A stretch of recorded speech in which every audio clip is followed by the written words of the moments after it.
Today, I want to talk more about software preservation. The other day on my stream, by the way, I stream over on Twitch and on YouTube, I wanted to play a game that I bought in a bundle from Fanatical called Dig VR. I was very excited because I like excavators. I don't know, they're cool. It's the big ass machine that digs into the ground. That's cool! And after struggling for about 15 minutes, I finally gave up and I was notified by my chat that it was a game that was released and essentially abandoned. It hasn't been updated ever since it was released, and it only supports Valve Index controllers. And that is a shame because I thought it was a very cool idea to have a game about an excavator. It is a novel concept and pretty much the only other game that I have played that sits around the same genre or concept is one for the PS1. I don't remember the name off the top of my head.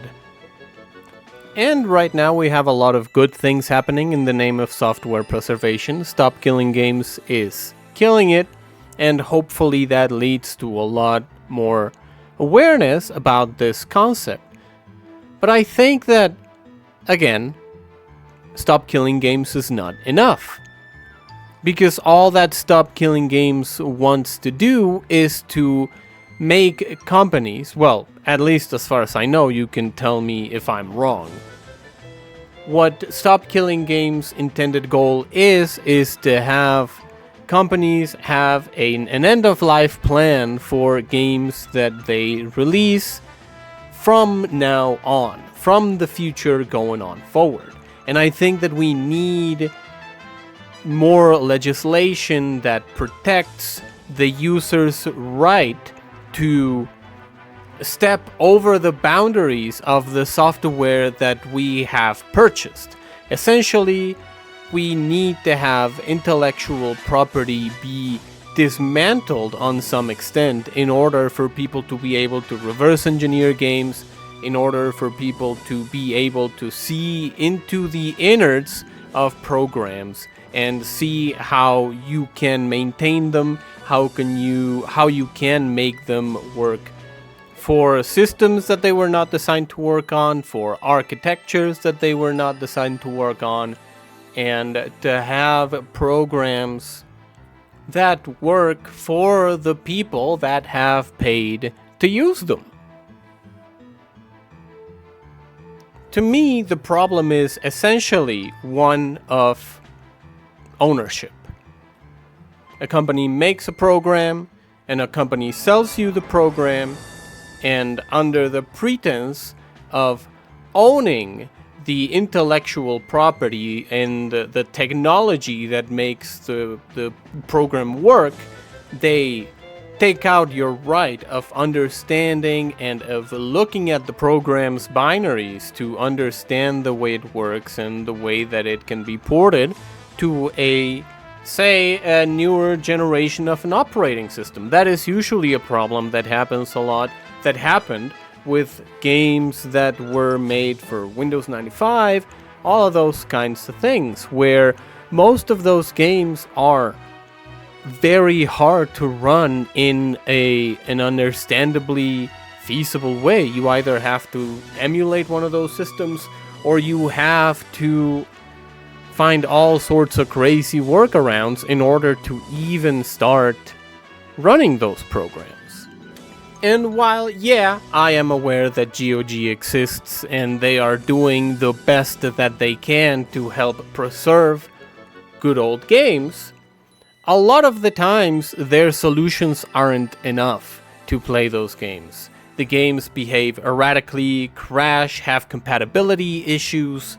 Most of those problems would not exist had people have access to the source code and being able to fix them and compile them natively, to run natively on the systems, on modern systems, the target system. And as much as emulation is our friend and it can help us, I don't think that that is enough. This is a problem of gargantuan proportions. This is a problem that not only affects computing, it's a problem that is starting to affect farming equipment. It's a problem that is starting to affect planes. It's a problem that is starting to affect car manufacturers. Where if you had a tool and the tool stopped working, you were able to fix it. You were able to find schematics and you were able to fix the problem yourself.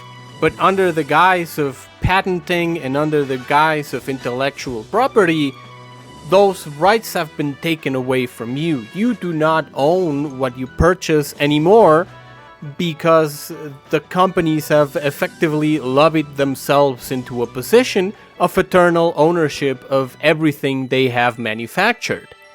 So now they have a monopoly in manufacturing, a monopoly on distribution, and a monopoly on the aftermarket ecosystem. Do you want to get your car fixed? Well, tough shit, you're gonna have to come through us. Do you want your tractor to work again? Well, tough shit, you're gonna have to come to us. And if you want your programs to work, well, you better fork out those $59.99 monthly in order to get your program to work. The solution, sadly, is simple but impossible. In order to roll back all of this lobbying, you would have to stand against basically every major corporation in the world. They have unlimited money, they have unlimited resources to fight tooth and nail to preserve the right to a monopoly. Right that is happily conceded to them because the government is for sale, essentially, whether we like it or not. It's for sale here in Mexico, it's for sale in Europe, it's for sale in the US. Everywhere in the world, everyone has a price. That's it. It's a little bit of a doomer video today, but it's just the reality that we live in. I want to know what you think about the video though. Make sure to do all of those lovely YouTube interaction things. Drop a like, hit me the subscribe, push the bell, do all the lovely things, and hopefully I'll see you in the next video. Bye-bye.